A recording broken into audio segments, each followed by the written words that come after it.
आजच्या व्हिडिओमध्ये हा सिंपल टॉप कसा शिवायचा पाहूया चला। आता हा अस्तर कट केलेला आहे, हा ड्रेस पीस आहे। हा अस्तरला गळ्याचा शेप ऑलरेडी दिला आहे। आता शॉर्टकट मारायचा आहे थोडा, कारण घरातलाच ड्रेस आहे। मग इथून शिलाई मारून घेणार, इथून मारणार, पूर्ण गळ्याचा शेप शिलाई मारायचा इथून आणि इथून, आणि हा मधला भाग कट करून डायरेक्ट पलटी करायचा। तो कसा करायचा आपण बघून घेऊ। नमस्ते सर्वांना, मी अंजली कदम आणि स्वागत आहे तुमचं आपल्या एका नवीन व्हिडिओमध्ये। आजच्या व्हिडिओमध्ये ना सिंपल ड्रेस शिवणार आहे मी। उद्या आहे अनन्याचा वाढदिवस, तर ड्रेस पीस आणला होता मी। खरं तर ड्रेस पीस माझ्यासाठी आणलेला आहे, पण उद्या वाढदिवस आहे तर तिच्यासाठी शिवणार आहे मी। हा टॉपचा कपडा आहे आणि हा प्लाझो पॅन्टसाठी 2-2 मीटर आणलं होतं मी, आणि मला 40 रुपये मीटर प्रमाणे हा ड्रेस बसलेला आहे। असे मिळतात अस्तरचं वगैरे जे शॉप असतात तिथे असे ड्रेस पीसेस वगैरे भेटतात। तर हा मी मला वाटतं मार्केट यार्ड साईडने आणलेला, तर मी माझ्यासाठी रेग्युलर यूजसाठी आणला होता। घरी शिवलेला सिंपल ड्रेस छान वाटतो यूज करायला। कपडा तर मस्त आहे। आता अनन्याला ना ह्याचा तर प्लाझो शिवणार आहे आणि ह्याचा क्रॉप टॉप शिवणार आहे, शॉर्ट क्रॉप टॉप। तर शॉर्ट कुर्ती नाही, क्रॉप टॉप शिवणार आहे। तर सिंपल अशा ड्रेस पीसपासून फॅन्सी लुक तयार करणार आहे आपण। सिंपलच पण फॅन्सी ड्रेस। तर व्हिडिओ नक्की पहा की शिवलेला ड्रेसचा लुक कसा वाटतो, त्यासाठी व्हिडिओ नक्की पहा। चला तर मग आपण ड्रेस शिवायला घेऊ। इथे छान प्लाझोची कटिंग केली आहे। आता हे सगळं मी अंदाजे कटिंग केलेलं आहे, माझ्याकडे प्लाझो होता त्याच्यानुसार। आणि हा सिंपल असा क्रॉप टॉपची कटिंग केली। सिंपल गोल गळा आहे, मुंडा 6 घेतलाय आणि शोल्डर 6 घेतले आणि मुंडा 5.5 घेतलाय, आणि उंची अंदाजे घेतलेली आहे आधीच्या टॉपवरून। आता पटकन शिवते। आता साधा असा अस्तर आहे माझ्याकडे, तो जॉईन करते म्हणजे गळे वगैरे पलटी करायला इझी पडेल। आता पटकन शिवायला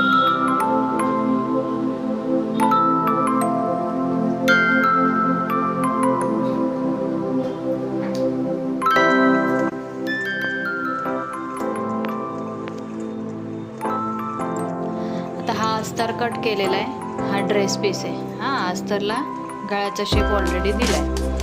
आता शॉर्टकट मारायचा आहे थोडा, कारण घरातलाच ड्रेस आहे। मग इथून शिलाई मारून घेणार, इथून मारणार, पूर्ण गळ्याचा शेप शिलाई मारायचा इथून आणि इथून, आणि हा मधला भाग कट करून डायरेक्ट पलटी करायचा। तो कसा करायचा आपण बघून घेऊ।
काही लूक झालेला आहे ड्रेसचा. सिंपल असा ड्रेस शिवला आहे. पॅन्ट पण परफेक्ट बसले, पण घातले थोडी क्रॉस, त्याच्यामुळे लूक काही समजत नाही आहे. टॉप एकदम मस्त झालेला आहे. पॅन्ट पण छानच बसलेली आहे. पॅन्ट मी पहिल्यांदाच शिवलेली आहे, ती पण यूट्यूबवरून व्हिडिओ पाहून शिवलेली आहे बरं. छान वाढदिवस साजरा केला, अगदी साधा सिंपल. आता मुली मोठ्या झाल्या ना की थोडंसं सिंपल गोष्टीकडे जास्त वळतात आणि तसंच काही झालं आहे. काव्या मॅडम मात्र अगदी तिचा वाढदिवस असल्यासारखी नटलेली आहे बरं, आणि सगळ्यांना तसंच वाटत होतं की काव्याचा वाढदिवस आहे. माझ्या मैत्रिणी आल्यात, काव्याच्या वेगळ्या मैत्रिणी, अनन्याच्या वेगळ्या मैत्रिणी, अशा छान फ्लोअरवरचे सगळेजण जमा झालेले आहेत. छान सिंपल असा वाढदिवस सेलिब्रेट केलेला आहे. आता मुलं मोठी झाली ना की चॉईस पण त्यांची थोडीफार बदलत राहते. खूप छान मजा आली. आणि सिंपल असा ड्रेस कसा शिवून झाला आहे कमेंटमध्ये नक्की कळवा. आणि खरं तर वाढदिवसाची एवढी गडबड होती ना की विशेष असा फोटो वगैरे घ्यायला मिळाले नाही. आणि हा काही सिंपल असा ड्रेस वेअर केलेला आहे तिने. तिला वन पीस आणि नेटचे ड्रेस वगैरेंचा कंटाळा आलेला आहे, कारण लहानपणापासून असेच ड्रेस आपण मुलांना घालतो, त्यामुळे मोठं झाल्यानंतर सिंपल गोष्टींकडे वळतात. सगळा वाढदिवस वगैरे छान संपन्न झालेला आहे. पूर्ण फॅमिली बसून केक एन्जॉय करतो आहे. व्लॉग व्हिडिओ तुम्हाला कसा वाटला कमेंटमध्ये नक्की कळवा. आणि सिंपल टॉप शिवलेला आहे तोही कसा वाटला कमेंट करून नक्की